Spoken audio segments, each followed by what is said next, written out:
من الشيطان الرجيم. بسم الله الرحمن الرحيم. إن الذين آمنوا والذين هاجروا وجاهدوا في سبيل الله أولئك يرجون رحمة الله والله غفور رحيم. يسألونك عن الخمر والميسر قل فيهما إثم كبير ومنافع للناس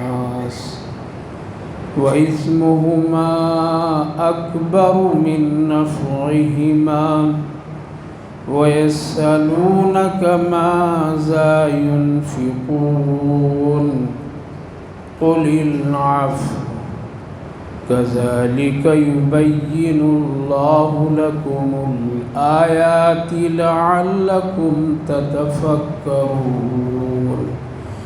في الدنيا والآخرة. ويسألونك عن اليتامى قل إصلاح لهم خير وإن تخالطوهم فإخوانكم والله يعلم المفسد من المصلح ولو شاء الله لعنتكم إن الله عزيز حكيم. ولا تنكحوا المشركات حتى يؤمن ولأمة مؤمنة خير من مشركة ولو أعجبتكم ولا تنكحوا المشركين حتى يؤمنوا ولعبد مؤمن خير من مشرك ولو أعجبكم أولئك يدعون إلى النار والله يدعو إلى الجنة والمغفرة بإذنه ويبين آياته للناس لعلهم يتذكرون. صدق الله العظيم. إن الذين آمنوا والذين هاجروا وجاهدوا في سبيل الله، بے شک ایمان والے اور وہ لوگ جو ہجرت کی اور جہاد کی اللہ کے راستے میں، اولئک یرجون رحمت اللہ، یہی لوگ ہیں اللہ کی رحمت سے امید رکھنے والے. واللہ غفور الرحیم، اور اللہ تعالیٰ بہت معاف کرنے والا نہایت ہی رحم کرنے والا ہے. یسألونک عن الخمر والمیسر، آپ سے لوگ شراب اور جوئے کے بارے میں پوچھتے ہیں، سوال کرتے ہیں. قل فیہما اسم کبیر ومنافع للناس، کہہ دیجئے کہ ان دونوں چیزیں گناہ، بہت بڑا گناہ، ہاں کچھ لوگوں کے لیے نفع بھی ہے. وَإِثْمُهُمَا أَكْبَرُ مِن نَّفْعِهِمَا، لیکن نفع کے مقابلے میں دونوں میں گناہ بڑا ہے. وَيَسْأَلُونَكَ مَاذَا يُنْفِقُونَ، اور آپ سے لوگ پوچھتے ہیں کیا خرچ کریں. قُلِ الْعَفْوَ، کہہ دیجئے کہ جو کچھ تمہارے خرچے کے بعد بچ جائے وہ خرچ کرو. كَذَلِكَ يُبَيِّنُ اللَّهُ لَكُمُ الْآيَاتِ لَعَلَّكُمْ تَتَفَكَّرُونَ، اسی طرح اللہ تعالیٰ تمہارے لیے آیات کو بہت ہی واضح طور پر بیان کر دیتا ہے تاکہ تم دنیا اور آخرت کے معاملات میں غور و فکر کرو. بھائی اور بزرگوں، گزشتہ مجلس میں چند آیتوں پر روشنی ڈالی گئی تھی، جو ایک اہم آیت یہ تھی کہ تم یہ گمان مت کر لو کہ تم آسانی سے جنت میں داخل ہو جاؤ گے، بلکہ تم کو ہم اس دنیا میں مختلف شکلوں میں آزمائیں گے، جس طرح پہلے لوگوں کو ہم نے آزمایا تھا۔ یعنی صرف اتنی بات سے تم جنت میں داخل نہیں ہو سکتے ہو کہ کلمہ پڑھ لیا لا الہ الا اللہ، بلکہ جنت میں جانے کے لیے آزمائش بھی، امتحانات بھی، صبر، شکر، ان سارے حالات سے تم کو گزرنا پڑے گا، پھر کہیں جنت تجھے مل سکتی ہے، ورنہ صرف کلمے کی بنیاد پر بیٹھے رہو، سوچتے رہو کہ جنت ہماری ہو گئی ہے، تو یہ تمہارے لیے ایک دھوکہ ہے۔ ہاں، کلمے کی بنیاد پر جنت ضرور ملے گی، لیکن اس کے لیے کچھ شرائط اور ضابطے بھی ہیں۔ تو یہ آیت کریمہ کے بعد پھر 2، 3، 4 آیتیں اور گزری تھی، جس میں صحابہ کرام رضوان اللہ علیہم اجمعین رسول اللہ صلی اللہ علیہ وسلم سے ادباً سوالات کرتے تھے، پوچھتے تھے دینی مسائل، خرچ کس پر کروں، کس کے لیے کروں، اس کا بھی جواب دیا گیا کہ تم اپنے خرچ اپنے ماں باپ، اپنے والدین کے لیے، رشتہ داروں کے لیے، یتیموں کے لیے کیا کرو۔ پھر ایک آیت کریمہ میں اس بات کی طرف بھی اللہ نے توجہ دلائی تھی کہ دنیا میں بہت ساری ایسی چیزیں ہیں تم اچھا سمجھتے ہو، لیکن میں تیرے لیے وہ چیز اچھا نہیں سمجھتا ہوں، اس لیے تم کیا کرو، میرے فیصلے پر ایمان رکھو۔ ظاہر ہے کہ ہم لوگ غیب کی باتیں نہیں جانتے ہیں، آگے کے حالات سے ہم لوگ واقف نہیں ہیں، چیز کی اچھائی اور خرابی سے بھی ہم لوگوں کی معلومات نہیں ہے، تو اللہ ہر ایک چیز کو جانتا ہے، کل کیا ہونے والا ہے یہ چیز، اور اس میں نفع ہے یا نقصان ہے۔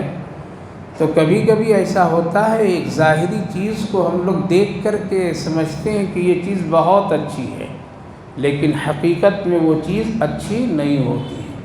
کبھی ایسا بھی ہوتا ہے کہ ایک چیز ہم سمجھتے ہیں کہ یہ چیز اچھی نہیں ہے، لیکن حقیقت میں وہ چیز بہت اچھی ہوتی ہے۔ اس کی ایک مثال قرآن کی روشنی میں خود اللہ نے ذکر فرما دی۔ مثلاً جہاد، اس میں لڑائی کرنا، جان دینا، مال دینا بظاہر اچھا تو نہیں لگتا ہے۔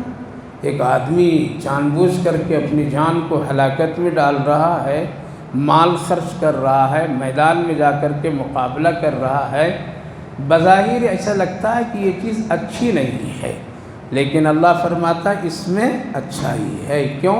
کہ اس سے اچھائی یہ ہے کہ جو دنیا میں جو لوگ فساد کرتے ہیں ان سے لوگ بچ جائیں گے۔ جو لوگ دنیا میں گڑبڑی کرتے ہیں، ایمان اور اسلام والے لوگوں کو ستاتے ہیں، تکلیف دیتے ہیں، ایسے حالات میں ان لوگوں سے آدمی محفوظ رہے گا۔ تو بہت ساری ایسی چیزیں ہیں جو ہم اس کو اچھا نہیں سمجھتے، لیکن اللہ اس کو اچھا سمجھتا ہے۔ اس کی ایک اور مثال کہ ہمارے جسم پر ایک زخم آ گیا ہے، ڈاکٹر یہ کہتا ہے کہ یہاں سے کاٹنا ہے اور چمڑے کو یہاں سے ہٹانا ہے، گوشت کو نکالنا ہے، ہڈیوں تک کے صاف کرنا ہے، اور پھر اس کا ہم علاج کریں گے۔ بظاہر ایسا لگتا ہے کہ یہ کام تو ٹھیک نہیں ہے، لیکن ڈاکٹر سمجھ رہا ہے کہ اس سے اس کا علاج ہوگا اور اس کی صحت اچھی ہوگی، اور اگر اس کا صفائی نہیں کریں گے، کچھ اور حصے کے گوشت نکال کر کے زخم کو ٹھیک نہیں کریں گے تو پورا حصہ خراب ہو جائے گا۔ تو ڈاکٹر جانتا ہے کہ کہاں تک کہ کاٹنا ہے اور کہاں سے حصے کو نکالنا ہے اور کہاں تک صاف کرنا ہے۔ ہم کو اور آپ کو لگ رہا ہے کہ یہ چیز خراب ہے، بس یوں ہی سمجھیے کہ دنیا کی بہت ساری ایسی چیزیں ہیں جس کو ہم اور آپ اچھا نہیں سمجھتے، لیکن اللہ اس میں خیر رکھا ہے۔ اس کی ایک اور مثال لیجئے، ہم اور آپ سمجھتے ہیں کہ سود کا لینا دینا بہت اچھا ہے، کام بن جاتا ہے، وقت ضرورت پر آدمی کی ضرورت پوری ہو جاتی ہے، بہت اچھا ہے، لیکن اللہ اس کو حرام کیوں کر دیا ہے؟ شریعت میں اس کو حرمت کا حکم کیوں دے دیا گیا؟ اچھا تھا یہ کام ہو جاتا، لیکن اگر اس کے پس پردہ پر ہم غور کریں گے، اس کے نتائج کو دیکھیں گے تو بہت خرابی ہے۔ اگر ایک آدمی سود لینے کے بعد، سود پر رقم لینے کے بعد، لون لینے کے بعد اگر وہ ادا نہیں کر پاتا ہے تو گھر اس کا چلا جائے گا، گاڑیاں چلی جائے گی، بے آبرو ہو جائے گا، شرمندگی ہوگی، تو اس کے پیچھے بہت سارے نقصانات ہیں۔ تو اللہ تعالیٰ جانتا ہے کہ اس میں کتنے فتنے ہوں گے، کتنے اس میں خرابیاں ہیں اور کیا کیا ہے۔ اسی لیے ہم اور آپ سمجھتے ہیں کہ جھوٹ بولیں گے تو بہت کچھ کما لیں گے، اور جھوٹ اگر بولنے کے لیے اجازت اسلام دے دیتا تو کتنا اچھا جھوٹ بول کر کے ہم تجارت کرتے، لوگوں سے بہت کچھ حاصل کرتے۔ یہ چیز تو بہت اچھی، لیکن اللہ جانتا ہے کہ اس میں کتنی خرابیاں ہیں، کتنے نقصانات ہیں، کیا کیا اس کے پیچھے نقصانات لگے ہوئے ہیں۔ تو میرے بھائی بزرگوں، کتب علیکم القتال وہو کرہ لکم وعسیٰ ان تکرہوا شیئا کے ذریعے اللہ فرمایا، اے میرے بندو، کبھی تم ایک عمل کو، ایک حکم کو تم اچھا نہیں سمجھتے ہو، لیکن میں جانتا ہوں، لہذا جیسا میں حکم دوں اسی طرح تم عمل کرو، تبھی تم کامیاب ہوگی۔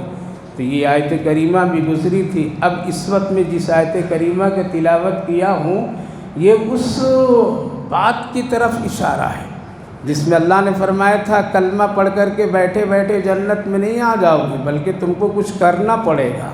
اس کی ایک مثال دیا ہے اللہ رب العالمین نے نمونے کے طور پر، کہ دیکھو صحابہ بھی تو کلمہ پڑھے تھے، اور وہ کن سے کلمہ پڑھے تھے؟ بولیے، براہ راست رسول اللہ صلی اللہ علیہ وسلم سے کلمہ پڑھے تھے، براہ راست نبی نے ان کو کلمہ پڑھایا، ان کے ہاتھ پر وہ لوگ ایمان اور اسلام میں داخل ہوئے۔ ہم لوگوں تو عطا پتہ بھی نہیں ہے، پتہ نہیں کتنے لوگوں کے پیدائش کے وقت میں کان میں اذان بھی نہیں دی گئی ہوگی، کتنے لوگوں کو یہ بھی کلمے کی پتہ نہیں ہے کہ کب پڑھایا گیا اور کب ہم پڑھیں، بس چل رہا ہے۔ لیکن وہ صحابہ کرام رضوان اللہ علیہم اجمعین تو براہ راست رسول اللہ سے کلمہ پڑھ کر کے اسلام میں داخل ہوئے تھے، لیکن وہ اطمینان نہیں ہوئے، اور اس پر وہ بھروسہ کر کے نہیں رہے کہ اب جنت میری ہو گئی اور ہم جنت میں چلے جائیں گے اور جنت میں اب میرا داخلہ بالکل کلیئر ہے۔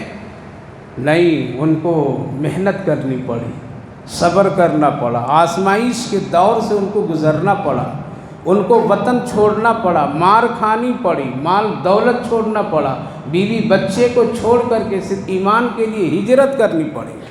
کہ یہ نہیں کہ مکہ کو چھوڑ کر کے مدینہ آئے تو اللہ نے تذکرہ کیا، ان الذین آمنوا، بے شک وہ لوگ، دیکھو ان لوگوں کو دیکھو جو لوگ ایمان لائے، براہ راست رسول اللہ سے کلمہ پڑھے، خیر کے زمانہ ہے، والذین ہاجروا، اور پھر ہجرت کیے، وہ لوگ ایسے ہی بیٹھے نہیں رہ گئے، اللہ کے رسول نے حکم دیا چلنا ہے مکہ سے مدینہ تو نکل پڑے، کچھ نہیں دیکھا کیا چھوٹے گا، کیا رہے گا، کیا ہمارے ساتھ جائے گا، کچھ نہیں دیکھے وہ لوگ، بس چلنا ہے۔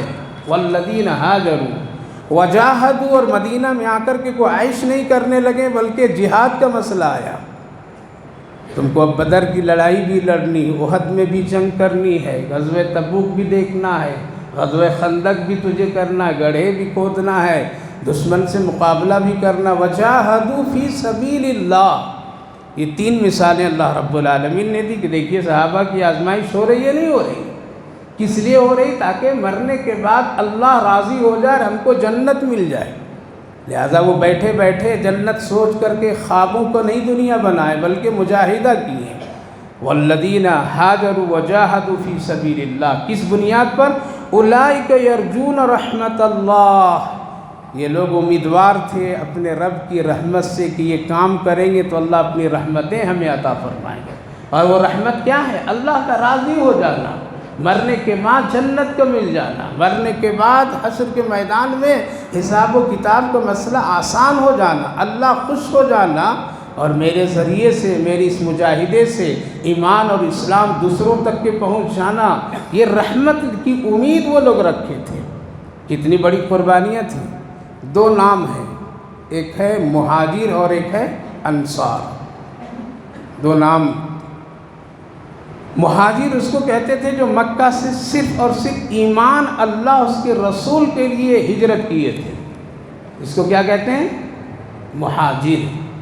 انصار جو لوگ مدینے میں تھے اور آنے والے کو استقبال کیے، مدد کیے، نصرت کیے، اس کو کیا کہتے ہیں؟ انصار۔ انصار کے معنی مدد کرنے والا، انصار کے معنی ہمدردی کرنے والا، ایک دوسرے کا خیال کرنے والا۔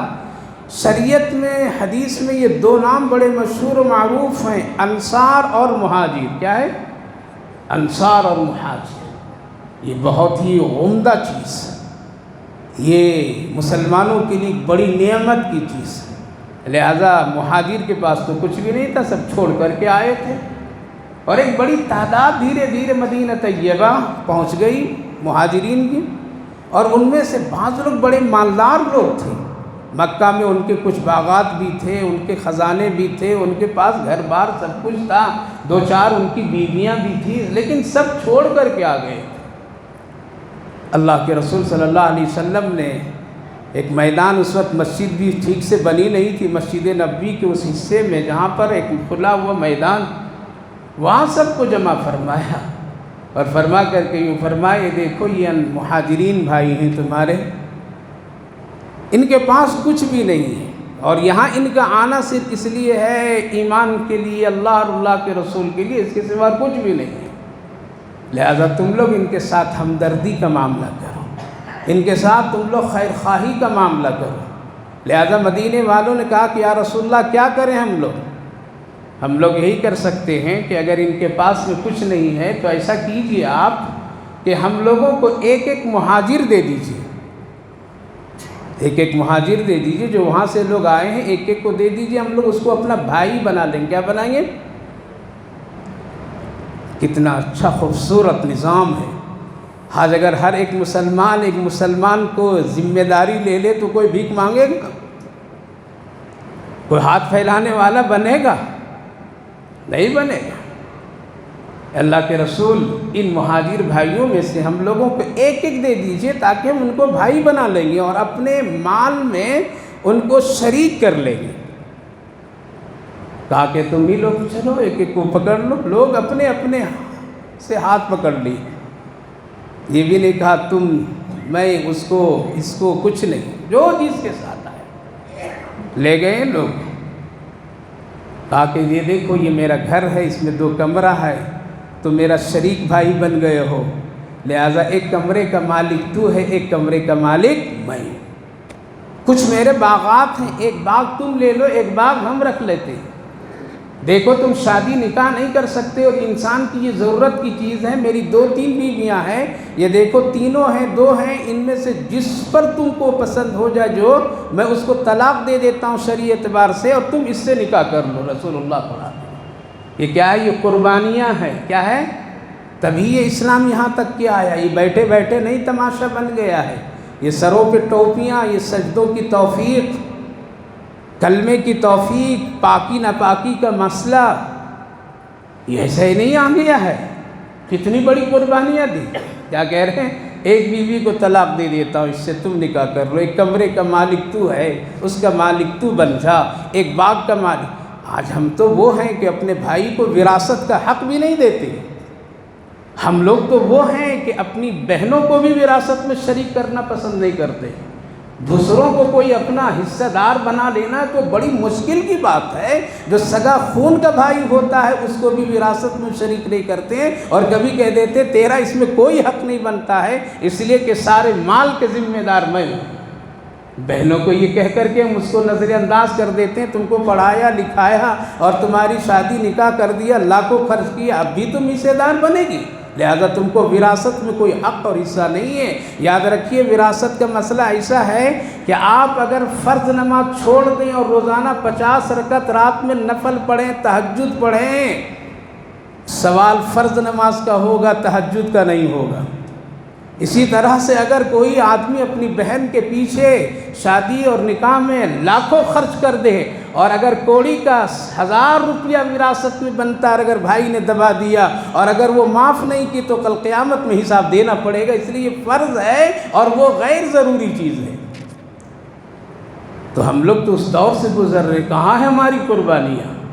ہم نے کون سی قربانی دی ہے ایمان کے لیے؟ کون سا مجاہدہ ہم نے کیا ہے اپنے دین اور ایمان کے لیے؟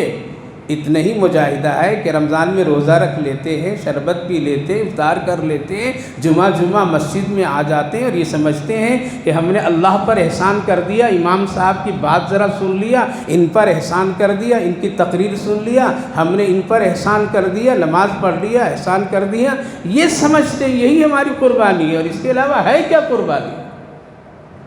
اس کے علاوہ قربانی تو وہ تھی جو ان لوگوں نے دیا۔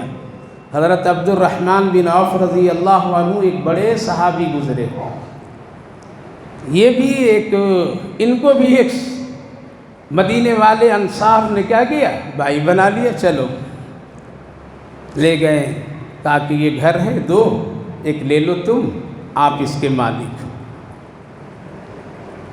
اور باغ ہے میرے کئی، آدھا 50-50، بیویاں ہیں، طلاق دیتا ہوں، نکاح کر لو، یہ کام کر لو۔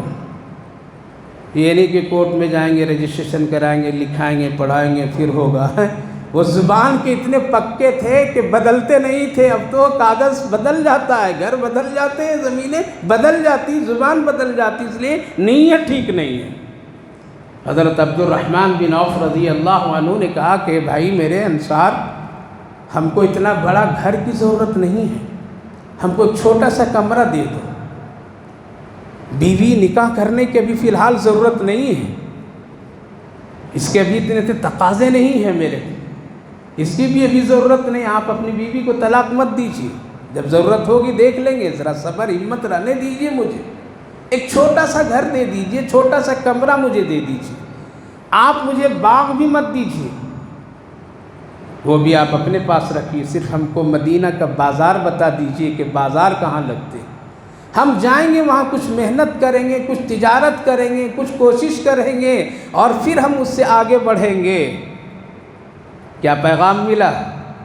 جہیز پر بھروسہ کر کے مت رہو، بلکہ خود محنت کرو، پڑھایا لکھایا ہے، ڈگریاں حاصل کرایا ہے، باپ بیٹے کو پڑھایا ہے، سب کچھ بنایا ہے، تو ایک امید لگا کر کے بیٹھے ہو کہ اب شادی کریں گے تو مرسیڈیز کار مل جائے گی میرے بیٹے، دولت آ جائے گی، گھر بنایا، اب سجائیں گے خود نہیں بلکہ صوفے مل جائیں گے ہمیں۔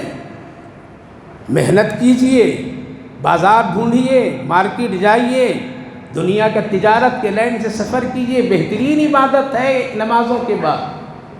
نماز کے بعد اگر کوئی عبادت ہے تو وہ تجارت بہترین عبادت ہے۔ اللہ نے خود قرآن میں فرمائے، یا ایھا الذین آمنوا اذا نودی للصلاۃ من یوم الجمعہ فاسعوا الی ذکر اللہ وذروا البیع واذا رأوا تجارۃ او لہوا انفضوا الیہا، کہ جب تو نماز جمعہ پڑھ لو تو گھر میں بیٹھے نہیں رہو، بلکہ کیا کرو، تجارت کے لیے نکل پڑو تم۔ پتہ چلا کہ نماز کے بعد اگر بہترین ایک عبادت ہے تو وہ کیا ہے، تجارت ہے۔ تو بھروسہ دوسری کی دولت پر مت کیجیے کہ یہ ہم کو سپورٹ کرے گا، نکاح میں پیسے آ جائیں گے، گھر سج جائیں گے، یہ نہیں کیجیے، بلکہ خود محنت کیجیے۔ حضرت عبد الرحمن بن عوف رضی اللہ عنہ نے کہا مدینے کے بازار کا راستہ دکھا دیجیے مجھے، میں جاؤں گا، وہاں محنت کروں گا، مزدوری کروں گا، تجارت کروں گا۔ اللہ اکبر، وہ اس لائن کو اختیار کیے، صحابہ میں سب سے بڑے تاجر بنے، وہ سب سے بڑے تاجر بنے، جس کو رسول اللہ نے عشر مبشرہ کا درجہ دیا، اور یہ فرمایا اے عبد الرحمن بن عوف، تجھ کو جنت میں میں نے آج دیکھا تو ذرا تم دیر سے پہنچے میرے پاس میں۔ کہا کہ یا رسول اللہ کیوں پہنچا؟ کہا کہ شاید تم تجارت کے کاموں میں ذرا الجھا ہوا تھا، اس لیے دیر میں آیا میرے پاس جنت میں۔ کہا کہ ہاں یا رسول اللہ، میرے پاس یمن سے، ملک شام سے کچھ تجارتی سامان اونٹوں پر آئے تھے، جس کو میں گن رہا تھا، شمار کر رہا تھا۔ کہا کہ اللہ کے رسول، اگر اس مال سے جنت میں مجھے دیر میں پہنچنا ہوا تو سارے اونٹ کے ساتھ آپ کی خدمت میں مال دے دیتا ہوں، اللہ کے راستے میں اس کو خرچ کر دیجیے۔ اتنے بڑے تاجر بنے، یہ پیغام ملا میرے بھائیوں، میرے جوانوں، بزرگوں، بیٹھو نہیں، تجارت کیجئے، چھوٹی ہو تب بھی کرو، بڑی ہو تب بھی کرو، کہیں بھی کرو، حلال روزی کی تلاش کرو۔ نماز تہجد کے بعد سب سے بہترین عبادت ہے، سب سے بہترین لقمہ حلال روزی، محنت کی روزی ہے۔ تو صحابہ کرام رضوان اللہ عنہم اجمعین نے، بہت سارے لوگ، کسی کا کچھ حصہ نہیں لیے، لیکن انصار مدینے والوں کو تو دیکھیے کیا دل کھول کر کے وہ قربانیاں دی ہیں۔ یہ لے لیجئے تاکہ ہم لوگ سب لوگ مل کر کے رہیں گے، اس لیے خوبصورت دو نام یاد رکھیے، ایک مہاجر اور ایک انصار۔ یہ اگر کام، یہ صفتیں آج ہم کو مل جائے، ہم لوگ آپس میں محلے محلے میں رہیں، تو قسم خدا کی مسجد کے گیٹ کے پاس کوئی برقع والی عورت نظر نہیں آتی، کوئی مسلمان بھیک مانگتا نظر نہیں آتا۔ دوسری قوموں میں، دوسرے لوگوں میں یہ اگر ان لوگوں نے اس کو فالو کیا، دیکھتے ہیں سردار جی میں کوئی فقیر ملتا ہے؟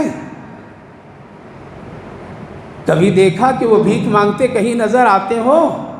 نہیں آتے ہیں۔ یہی چیز ہے، انصار اور مہاجر کی صفت اپنے اندر پیدا کیجیے۔ چلیے اب دوسروں کو نہ کریں گے تو اپنے بھائیوں کو کیجیے۔ اگر آپ 4 بھائی ہیں تو سپورٹ کیجیے، ایک دوسرے کو تجارت کے لائن میں کھڑا کیجیے، ایک دوسرے کے حوصلہ افزائی کیجیے۔ لیکن ہم لوگ حاسدین ہیں، کیا ہیں؟ ہم بڑے ہیں، دوسرا میرے مقابلے میں کوئی نہیں آئے۔ اگر یہ سوچ ہے تو انصار و مہاجر کی تاریخ ہم نے بھلا دی ہے۔ تو اللہ نے فرمایا ہم قربانیاں تم سے چاہتے ہیں، آزمائیں گے۔ صحابہ کی اسی طرح آزمایا، مکہ چھوڑے وہ لوگ، مال چھوڑے وہ لوگ، دولت چھوڑے وہ لوگ، بیوی بچے کو چھوڑے ایمان کے لیے، تب کہیں جا کر کے ان کی جنت بنی، اور پھر ان کو پروانہ سنایا رضی اللہ عنہ ورضوا۔ تو میرے بھائی بزرگ، جنت بیٹھے بیٹھے نہیں۔ الف لام میم احسب الناس ان یترکوا ان یقولوا آمنا باللہ۔ اللہ نے غضب کی آیت نازل فرمائی، کیا تم گمان کر بیٹھے ہو کہ صرف کلمہ پڑھ لیا تو جنت چلے جاؤ گے؟ ان یترکوا ان یقولوا آمنا، سب کچھ چھوڑ دو، نماز نہ پڑھو، روزہ نہیں رکھو، حلال کام نہیں کرو، حرام کام میں مبتلا رہو، چھوڑ کر صرف کلمے پر جنت نہیں۔ ہم آزمائیں گے، امتحان لیں گے، تمہارے لیے ہم یہ ساری چیزیں رکھے ہیں، اس سے گزرو گے تو جنت تک پہنچو گے۔ واللہ غفور الرحیم۔ ہاں اگر کوئی کچھ کوتاہی ہو جائے، جہاں اللہ نے بندے کو آزمانے کی بات کی ہے، اور جہاں کچھ اگر اللہ نے کچھ امتحان لینے کی تاکید کی ہے، تو اللہ نے فوراً فرمایا غفور الرحیم ہوں میں۔ کیا ہوں؟ تم نہیں اتر سکتے ہو کھرا، لہذا کچھ کوتاہی ہو جائے گی تو مجھ سے معافی مانگ لو، میں معاف کر دوں گا، بہت معاف کرنے والا ہوں۔ یسألونک عن الخمر والمیسر۔ صحابہ کے سوالوں میں ایک اور سوال، آپ سے لوگ شراب اور جوئے کے بارے میں پوچھتے ہیں۔ یہ 2 چیزیں، شراب معلوم؟ نہیں معلوم؟ ماشاءاللہ بڑے اچھے لوگ ہیں، شراب کے بارے میں کچھ نہیں جانتے۔ شراب، جوا، لاٹری بھی نہیں جانتے؟ جانتے ہیں، سب جانتے ہیں، کون نہیں جانتا؟ سب جانتے ہیں، شراب بھی جانتے ہیں، لاٹری بھی جانتے ہیں۔ یہ 2 برائیاں آج کی نہیں ہیں، یہ 2 گناہ کی چیزیں آج کی نہیں ہیں، بلکہ یہ پہلے سے چلے آ رہا ہے۔ یسألونک عن الخمر والمیسر۔ آپ سے لوگ شراب کے بارے میں پوچھتے ہیں کہ شراب کا اب حکم کیا ہے؟ صحابہ کرام رضوان اللہ عنہم اجمعین ایمان لانے کے بعد بھی شراب کا دور چل رہا تھا، مکے میں حرام نہیں ہوا، صحابہ مکے میں بھی ایمان والے تھے، مدینے میں بھی بہت دنوں تک کے شراب حلال، اس کے بارے میں کوئی حکم نہیں۔ لیکن صحابہ جب ایمان میں داخل ہوئے تو ان کے دل بے قرار ہوتا تھا۔ کیا ہوتا تھا؟ پتہ نہیں کیسی چیز ہے، پیوں یا نہیں پیوں، کیا کروں، برابر ان کے دل میں ایک شک کی کیفیت ہوتی تھی۔ لہذا سوال کی، یا رسول اللہ یہ تو بتائیے اس کا حکم کیا ہے؟ اور پھر لوگ فری آدمی ہوتے تھے، اتنا کام نہیں ہوتا تھا تو جوا بازی کرتے تھے، شطرنج کھیلتے تھے، جس کو آج کے دور میں کہیے لاٹری کھیلتے ہیں، یہ اسی قسموں میں سے ہے۔ جوا، لاٹری، یہ سب جو ہے چٹی پھٹی جو لگاتے ہیں انہیں، یہ بھی اسی قسموں میں سے ہیں۔ لہذا صحابہ نے پوچھا تو اس کا جواب کون دیا؟ اللہ دیا۔ لہذا یہ سوال صحابہ کا استفتاء صحابہ کر رہے ہیں، پوچھ رہے ہیں، فتویٰ کہاں سے آ رہا ہے؟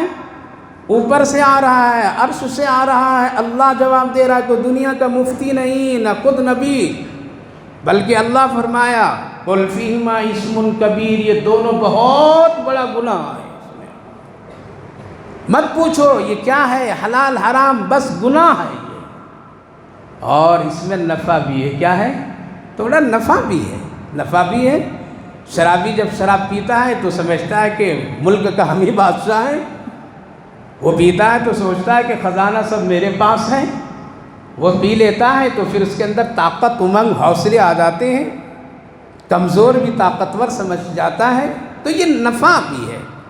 جوئے میں نفع کیا ہے؟ نفع یہ ہے کہ ایک آدمی کو کنگال بنا کر کے ایک آدمی مالدار بن جاتا ہے تھوڑی دیر کے لیے، لیکن کبھی کبھی یہ بھی جوا ہارتا ہے تو یہ بھی کنگال ہو جاتا ہے، تیسرا کوئی بن جاتا ہے، تو وقتی کچھ نفع ہے، لیکن گناہ ہے، گناہ باقی رہ جاتا ہے۔ مثلا شراب پی لیا، امنگ آئی، طاقت آئی، اور سب کچھ ہوا، لیکن کیا ہوا؟ گناہ باقی ہے، نشہ ختم ہو جاتا ہے۔ نشہ جب ختم جو ہی ہوا تو اپنے ٹھکانے پر آ جاتا ہے، پھر اپنے ہوش میں آ جاتا ہے کہ ہم کون ہیں۔ پتہ یہ چلا کہ گناہ بڑا ہے، نفع کم ہے، تھوڑا ہے۔ آگے اللہ اور اس کو اور واضح کیا، وَإِسْمُهُمَا أَكْبَرُ مِن نَفْعِهِمَا، یعنی نفع سے زیادہ بڑا کیا ہے؟ گناہ ہے۔ اے لوگو، گناہ کو بڑا سمجھو، نفع کو بڑا مت سمجھو۔ لہذا شراب کو اللہ رب العالمین نے تدریجاً، آہستہ آہستہ حرام کیا، ایک ہی مرتبہ نہیں کیا۔ اللہ بڑا حکیم ہے، حکمت والا ہے۔ چونکہ مکہ اور مدینہ میں خوب پیا جاتا تھا، جس طرح سے ہم لوگوں کے چائے کی کیفیت ہوتی ہے نا، جو بھی آیا سب چائے چائے چائے، دن بھر میں کتنے پیتے ہیں؟ سینکڑوں پیالیاں لوگ پی لیتے ہیں، 10 20 15 20 پی لیتے ہیں۔ ایسے ہی وہ شراب کے عادی تھے، وہ لوگ ہر چیز میں شراب، ہر چیز میں شراب۔ تو اللہ رب العالمین نے بندوں کے ساتھ احسان کا معاملہ فرمایا، شفقت کا معاملہ فرمایا، ایک ہی مرتبہ حرام نہیں کیا کہ ڈائریکٹ حرام نہیں کر دیا، بلکہ کیا کہ آہستہ آہستہ۔ کہاں سے شروع کیا؟ سب سے پہلا حکم، یا ایھا الذین آمنوا لا تقربوا الصلاۃ وانتم سکاریٰ، اے ایمان والو، یا ایھا الذین آمنوا لا تقربوا الصلاۃ وانتم سکاریٰ، جب تم نشے کی حالت میں ہو تو نماز مت پڑھو، نماز کے قریب مت جاؤ، مطلب نماز نہیں پڑھو جب تم نشے کی حالت میں ہو۔ کہاں بریک لگایا اللہ تعالیٰ؟ یہ نہیں کہا کہ مت پیو، لیکن نشہ جب چڑھ جائے تو نماز مت پڑھنا۔ ہم دونوں چیز پسند نہیں کریں گے کہ تم شراب بھی پیو اور میرے پاس سجدہ بھی کرو۔ اس لیے آقا کریم صلی اللہ علیہ وسلم نے فرمایا، جب شرابی شراب پیتا ہے اور جب تک وہ نشے میں رہتا ہے، اس کے پاس ایمان نہیں رہتا ہے، خدا نخواستہ اگر وہ نشے میں مر گیا تو کفر میں مرا ہوا۔ جب زنا کرنے والا زنا کرتا ہے، جب تک اس کام میں ملوث رہتا ہے، نور ایمان اس سے نکل جاتا، خدا نخواستہ زنا کرتے کرتے مر گیا تو وہ ایمان پر نہیں مرا، کفر پر مرا۔ جب تک کہ آدمی چوری کا پروگرام بناتا اور چوری کرتا ہے اور چوری تک وہ کام لگا رہتا ہے تو اس کے پاس ایمان نہیں رہتا ہے، ایمان اس سے اللہ ہٹا دیتا ہے۔ اس لیے ایمان چوروں کے دل میں نہیں، شرابیوں کے دل میں نہیں، زانیوں کے دل میں نہیں رہنے۔ اگر اس چوری کی حالت میں اگر اس کی موت ہو گئی تو کفر پر مرا، وہ ایمان پر نہیں مرا۔ اسی لیے بعض علماء کرام، فقہاء کرام فرماتے ہیں اگر ایسی حالت میں کسی کی موت ہو جائے تو نماز جنازہ اس کا نہیں پڑھنا، اس لیے واضح ہے، حدیث سے ثابت ہے، بہت خطرناک ہے۔ اسی لیے اللہ کے رسول صلی اللہ علیہ وسلم فرمائیں کہ ایک ہی قلب میں نشہ بھی ہو، ایک ہی قلب میں شراب بھی ہو اور ایک ہی قلب میں ایمان ہو، یہ دونوں جمع نہیں ہوتے۔ اس لیے صحابہ کی تربیت دیکھیے اللہ کیسی فرمایا۔ 2 چیزیں اللہ نے آزمایا، ایک ہے شراب سے بڑی محبت اور ایک ہے نماز سے محبت۔ 2 محبت کی چیزیں آئی ہے، دیکھیں گے کون اس چیز کو اختیار صحابہ کرتا ہے۔ اسی لیے نماز سے اس کا جوڑا، کہاں جوڑا؟ کہ جب نشے کی حالت میں ہو تو نماز میں مت آؤ، نماز مت پڑھو۔ تو نشہ فوراً تو نہیں اترتا تھا، 1-1 گھنٹہ میں نماز آتی ہے نا، اب ظہر پڑھے 2 گھنٹے کے بعد، 1.5 گھنٹے کے بعد عصر سے گزرے 1.5 گھنٹے کے بعد میں کیا ہو جائے؟ مغرب سے فارغ ہو تو 1.5 گھنٹے کے اندر میں کیا آ جائے؟ عشاء۔ لہٰذا یہی تو مسلمانوں کی کمال ہے۔ آج لوگ کہتے ہیں مسلمان، ذرا دیکھ لے غیر مسلم بھائی لوگ، ذرا اتنے جلدی اپنی عبادت گاہوں میں آ کر کے دیکھیں، ہمت ہے تو یہود اور عیسائی حضرات ذرا اپنے چرچوں میں دن میں 24 گھنٹے میں 5 مرتبہ گھنٹے آ کر کے دکھائیں کتنی محبت مذہب سے، تب پتہ چلے گا۔ یہ تو مسلمانوں کی زندہ دلی کی ثبوت ہے کہ اللہ اکبر، کچھ ایسے خاص بندے ہیں کہ گھنٹوں میں سجدہ کے لیے آ جاتے ہیں۔ یہ مسلمان کی زندہ دلی اور ایمان کی علامت ہے کہ جو لوگ پرواہ کیے بغیر وہ دن 24 گھنٹے میں 5 مرتبہ آتے ہیں۔ ان کو تو 1 ہفتے میں باری آتی تب بھی وہ اس کی چرچ نہیں بھرتے ہیں، سال میں ان کی باری آتی تب بھی وہ اپنی عبادت گاہوں کو منہ نہیں دیکھ پاتے ہیں۔ وہ تو اسلام کا اعتراض کرتے ہیں، اسلام پر اعتراض کرتے ہیں، مسلمانوں پر۔ ارے مسلمان پکے سچے مذہبی آدمی ہوتے ہیں، 5 مرتبہ وضو کرنا، 5 مرتبہ اللہ کے گھر میں حاضری دینا، یہ کوئی ایسے غیرے کی عبادت نہیں، یہی حقیقی عبادت ہے اور یہی اسلام کا پہچان ہے اور یہی صحیح اور حق ہے۔ لہذا اللہ رب العالمین نے کہا کہ نماز، اب صحابہ بڑے پریشان ہوئے، ارے یہ کیا ہو گیا بھائی، نشہ تو اترتا نہیں، نماز کا وقت ہو جاتا ہے۔ جس چیز سے ہماری نماز اور عبادت خراب ہو جائے اس کو ہم پیئیں گے نہیں۔ کیا کیے وہ لوگ؟ 2 محبت کی چیز۔ ہم تو وہ ہیں کہ اگر سفر میں گوشت نہ ملے تو حرام بھی کھا لیتے ہیں، پرواہ نہیں کرتے ہیں کہ کون ہوٹل کا حلال ہے، کہاں کا حلال ہے، کون کا حرام ہے، کچھ نے کھانا ہے، گوشت کے بغیر زندہ نہیں رہیں گے۔ لیکن صحابہ نے کہا کہ جس چیز کے پینے کھانے سے ہماری نماز میں کوتاہی ہو جائے، عبادت میں کوتاہی ہو جائے، نماز ہم ٹھیک سے ڈھنگ سے نہ پڑھ سکیں گے تو پھر ہم اس چیز کو منہ لگائیں گے نہیں، چھوڑو شراب نہیں پئیں گے۔ تو ایک صحابہ کا بڑا طبقہ کیا ہو گیا، نماز کے وقت سے رک گئے، کہا کہ یہ لگ رہا ہے کہ خراب چیز ہے، اسی لیے کبھی نہیں پئیں گے۔ ابھی حرام اوپر سے نہیں ہوئے، ابھی وحی نہیں آئی ہے، ابھی اللہ کے رسول مدینے میں اعلان نہیں فرمائے ہیں، ایک تربیت ہو رہی، اسی تربیت کے انداز ہی میں صحابہ شراب کو چھوڑ دی۔ نہیں پئیں گے، جو نماز میں عبادت میں فرق آ جائے، جو منہ میں بدبو آ جائے، جس سے اللہ کے سامنے ہم سجدہ کریں گے تو فرشتے نفرت کریں گے، ایسی چیز کو نہیں اختیار کریں گے۔ جب صحابہ پکے ہو گئے کہ اب نہیں پئیں گے، تب اللہ نے فرمایا یا ایھا الذین آمنوا انما الخمر والمیسر، شراب اور جوا تیرے لیے حرام کیا۔ نبی نے بھی اعلان فرما دیا شراب اور جوا سب حرام تیرے لیے، بس اعلان ہونا تھا۔ کہتے ہیں ایک محفل صحابہ کی لگی ہوئی تھی، وہاں شراب چل رہی تھی، جس کے منہ تک پہنچا تھا وہیں روک دیا، جس کے منہ کے اندر ہے اسے باہر کر دیا، جو جہاں تھے وہیں کے وہیں روک دیے۔ یہ نہیں کہا کہ ہم اس وقت میں اس کو پی رہے تھے جس وقت یہ حلال نہیں، اب حکم آیا تو اس کو روک دو۔ صحابہ منہ میں نہیں لگائیں، چھوڑ دیے۔ ایک صحابی رسول صلی اللہ علیہ وسلم ملک شام سے شراب کی تجارت کرتے تھے، لے کر کے آ رہے تھے، بکری چرانے والا چرواہا دیکھ کر کے پہچان لیا، شراب لے کر کے جا رہے ہیں مدینے کے بازار میں بیچنے کے لیے۔ کہا کہ کیا ہے؟ کہا کہ شراب، کہا کہ حرام ہو گئی شراب۔ جاؤ دیکھو مدینے کے نالیوں میں شراب بہہ رہی ہے۔ کس نے اعلان کیا؟ کہ اللہ کے رسول نے کہا کہ میری مدد کر ذرا سا، آؤ ذرا اس کو اوپر کی ایک ٹیلے پر لے چلو۔ لے گئے ہیں، بوٹلوں کو پھوڑ دیے، آگ لگا دیے، جلا دیے۔ کہا کہ جس چیز کا اعلان حرمت کی ہو گئی ہے، اب میرے لیے اس کا دیکھنا، اس کا اٹھانا، اس کا پینا، اس کا بیچنا سب حرام۔ ایک چرواہے کے کہنے پر کل ایمان کی تقاضا یہ کہ وہ عمل کر لیتے تھے، اب تو مفتی فتویٰ دے رہا ہے پھر بھی ہم عمل نہیں کرتے۔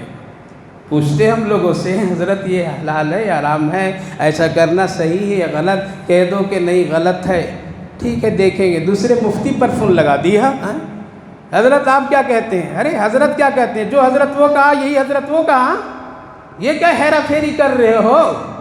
حلال کو حرام کرنا چاہتے، حرام کو حلال کرنا چاہتے، ایک بتا دیا، ایمان رکھو، اس پر عمل کر لو، کہہ دو اللہ سے کہ اللہ ایک عالم دین کے کہنے پر ہم یہ کام کیے، اللہ قبول فرما لیجئے، اس میں اگر نقصان ہے تو آپ عطا فرما دیجئے، خیر عطا فرمائیے۔ لیکن نہیں، ہمیں اطمینان نہیں ہوتا ہے۔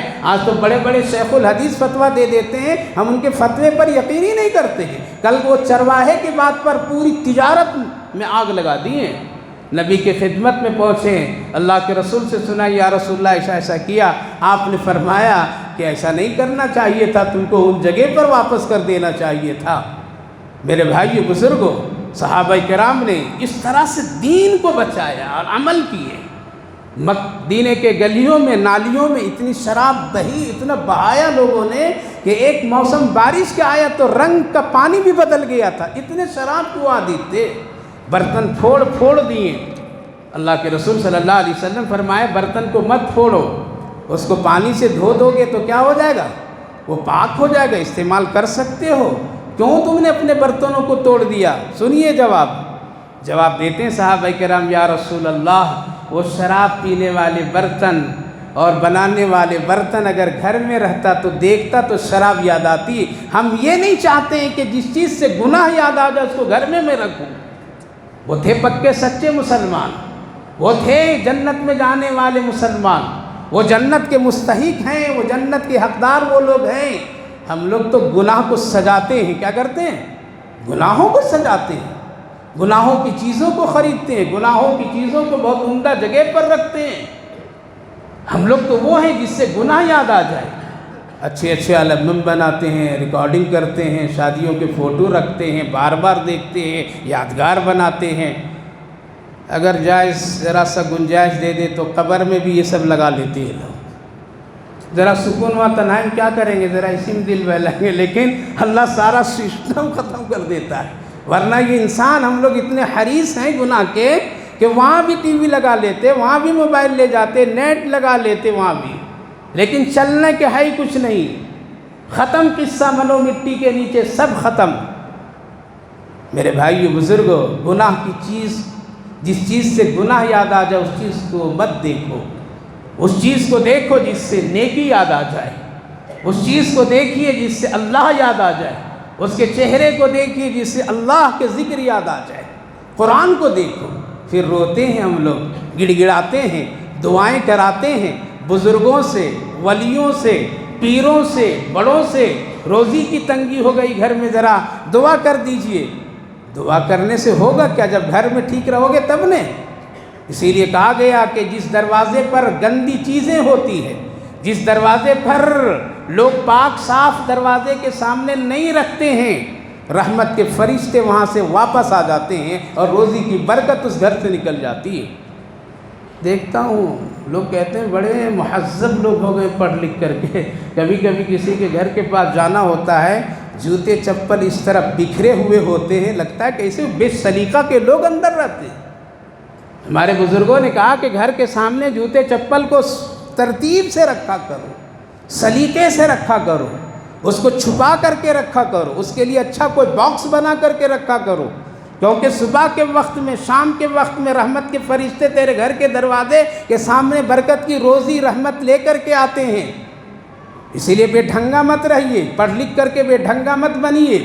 اچھے اچھے گھر گھرانے والوں کے دروازے پر دیکھتے ہیں، اللہ اکبر، تو دیکھو تو ادھر ادھر پھینکے ہوئے جیسے کوئی جانوروں کی کیفیت ہے۔ بولنے میں مجھے ڈر نہیں ہے، حالات ایسے ہیں، دکھ کے ساتھ بولتا ہوں، اور پھر لوگ کہتے ہیں ہم لوگ پڑھے لکھے ہیں۔ ٹی وی کے لیے بڑے اچھے ساکٹ بنائیں گے، البم بنائیں گے، گلدستہ رکھیں گے۔ ارے جہاں پر فرشتے داخل ہوں گے ان جوتے چپلوں کو رکھنے کے لیے اچھا کوئی باکس بناؤ، تاکہ سلیقے سے اس کو رکھ دو، ضرورت پر نکال کر کے پہن کر کے جاؤ، تاکہ تیرے گھر کے دروازہ صاف صفائی کے ساتھ نظر آئے اور رحمت کے فرشتے یا کسی کو داخل ہونے میں کوئی برائی نظر نہیں آئے۔ یہ ہے تہذیب، یہ ہے اسلام، یہ ہے اخلاق، یہ ہے پاکی صفائی کا۔ لیکن نہیں، جب نہیں ایسا کرتے ہیں تو برکت کی روزی چلی جاتی ہے، برکت کی روزی نکل جاتی ہے۔ تو شراب کے بارے میں بول رہا ہوں میرے بھائی بزرگوں، صحابہ کرام نے برتن بھی توڑ دیے، نہیں رکھے، قیمتی سے قیمتی برتنوں کو توڑ دیے۔ یہ ہے تربیت۔ اللہ رب العالمین نے اپنے بندوں پر مشکلات نہیں ڈالتا ہے، آہستہ آہستہ عادت بناتا ہے۔ جس طرح سے نماز کے لیے عادتیں بنا دی اللہ تعالیٰ نے، نماز کی کئی حالتیں بنائے اللہ نے تاکہ لوگ سیکھیں سمجھیں، آسان سے آسان بنا دیا۔ روزے کو آسان سے آسان بنایا، حج کو آسان سے آسان بنایا، نکاح کو آسان سے آسان بنایا، تاکہ میرے بندوں کو میری عبادت کرنے میں کوئی تکلیف اور مشکل نہ ہو۔ لہذا شراب کو تدریجاً آہستہ آہستہ اللہ رب العالمین نے کیا کیا؟ عادتیں بنا دی، اور اس کا تعلق کس سے جوڑا؟ بولیے نا، کس سے جوڑا؟ نماز سے۔ اور نماز کی خوبی کیا ہے؟ ان الصلاۃ تنہی عن الفحشاء والمنکر، نماز تمہیں بے حیائی چیزوں سے روک دیتی ہے۔ روک دیا نے صحابہ کو، شراب پینے سے روک دیا نے، روک دیا۔ نماز کی یہی طاقت ہے کہ وہ برائیوں سے، بے حیائی چیزوں سے روک دیتی ہے۔ لہذا جب نماز سے آپ جڑے رہیں گے تو ہزاروں گناہ سے آپ بچ سکتے ہیں، اور اگر نماز سے آپ کی زندگی جڑی نہیں ہے تو آپ کو گناہ سے بچنا مشکل ہے۔ اس لیے نماز سے جڑیے، نماز سے اپنی زندگی کو جوڑ کر کے رکھیے، اپنے اوقات کو جوڑ کر کے رکھیے، اپنے کھانے پینے کو نماز سے جوڑ کر کے رکھیے، انشاءاللہ خیر و برکت ہے۔ تو اللہ تعالیٰ نے فرمایا شراب حرام ہے، اس گناہ ہے، یہ بہت سخت گناہ ہے۔ اللہ کے رسول صلی اللہ علیہ وسلم ایک مرتبہ صحابہ کی مجلس میں تھے تو آپ نے یوں فرمایا، میرے ساتھیوں میں ایک ایسے ساتھی ہیں جس کے پاس 4 خوبی ہیں اور اللہ بہت پسند کرتا ہے۔ اللہ بہت پسند کرتا ہے اور اللہ تذکرہ مجھ سے کرتا ہے کہ تیرا ساتھی بڑا اچھا ہے۔ کتنے خوش نصیب ہوں گے جس کا تذکرہ اللہ اپنے رسول، اپنے محبوب سے کرتا ہے۔ ایک میرے ساتھی ہیں، اس کا تذکرہ اللہ کرتا ہے اور اس میں 4 خوبیاں۔ کتنی خوبیاں ہیں؟ 4 خوبیاں ہیں وہ۔ صحابہ نے پوچھا یا رسول اللہ کون ہے، ان کا نام کیا ہے، ذرا بتائیے، اور خوبیاں کیا ہے تو ہم لوگ بھی ذرا کر لیں گے۔